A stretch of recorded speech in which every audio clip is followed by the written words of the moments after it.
It's a beautiful, crisp September morning. Time to pick my golden delicious apples.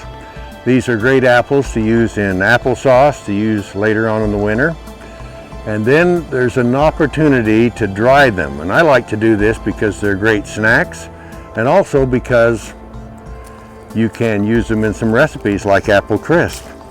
But need to pick some medium-sized, pretty well structured, about 20 apples to 25 apples. We'll do a batch in my dryer. Let's take a look at the process and see how this is done.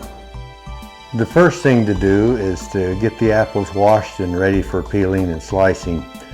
You can accomplish this by either using just a paring knife. It's maybe all you need. But I like to use this device which cores, it peels, and it slices the apple all in one operation. After you've got the apples washed, you need to have somewhere to put the peelings and the cores. One of the things about drying apples is that you need to put them in some kind of acidic solution, unless you don't mind them being brown. So you can just get about a quart of water in a bowl, put about a quarter of a cup of lemon juice in there so it makes it slightly acidic, and then you place the apples in there as soon as they're cored and sliced. The three-way apple core, slicer, and peeler works very nicely. You just release the gear, pull it back. There's some prongs that you stick into the end of the apple, turn it briskly, it just goes right through and slices. It peels and it cores the apple at the same time. Then what I do is I take the apple, look at it, and take any of the ends off that aren't peeled. I slice it down one side if you want to make just apple rings that are all together, like for snacking if you want. Or if you're using it for cooking, you might want to cut it down the other side as well and make half apple slices so that you've got a handy size that fits in a baking dish for apple crisp, for example. Once you have the apples loaded in the solution where you need to take them out, I like to just start putting them on the tray.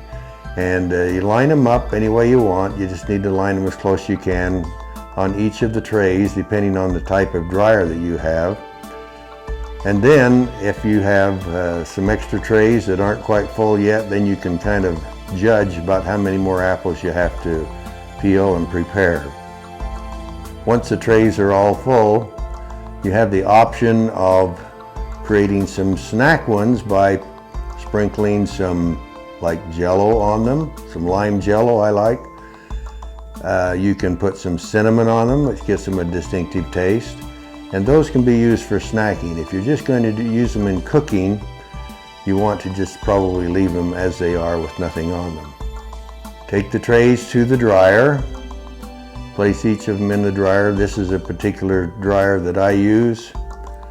Once they're all loaded, you start the dryer, set the temperature to about 130 degrees, 131 is what mine sets it to, and then you adjust the time to 10 hours and let it go, and it starts counting down from that point.